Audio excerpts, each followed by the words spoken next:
Hello மக்களே, summer season start ஆயிடுச்சு. குட்டீஸ் எல்லாருமே வீட்டில் தான் இருப்பாங்க. ஏதாச்சும் ஸ்நாக்ஸ் செஞ்சு கேட்டாங்கன்னா இந்த ஒயிட் சாஸ் பாஸ்தாவை செஞ்சு கொடுங்கங்க.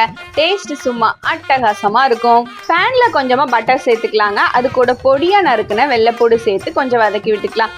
அதுக்கப்புறம் பொடியாக கட் பண்ண ஒரு வெங்காயத்தை இது கூட சேர்த்து நல்லா வதக்கி விட்டுக்கலாங்க. வெங்காயம் நல்ல கண்ணாடி பதத்தில் வதங்கினதுமே அது கூட ஒரு 3 ஸ்பூன் அளவுக்கு மைதா மாவு சேர்த்து கிண்டி விட்டுக்கணுங்க. அடுப்பை சிம்ல வச்சிருக்கணுங்க. அது ரொம்பவே முக்கியமான ஒரு ஸ்டெப்பு. அப்புறம் இது கூட காய்ச்சி ஆற வச்ச பாலை சேர்த்துக்க போறோங்க. நம்ம மைதா மாவு போட்டிருக்கிறதுனால பால் நல்லா கிரீமியா வருங்க. ஸோ இன்னும் கொஞ்சமா பால் தேவைப்படுற அளவுக்கு ஊத்திக்கலாம். இந்த ஸ்டெப் செய்யச்சுல அடுப்பு சிம்ல தாங்க இருக்கணும், அதை மறந்துடாதீங்க. அப்புறம் இது கூட கொஞ்சமா உப்பு போட்டுக்கலாங்க.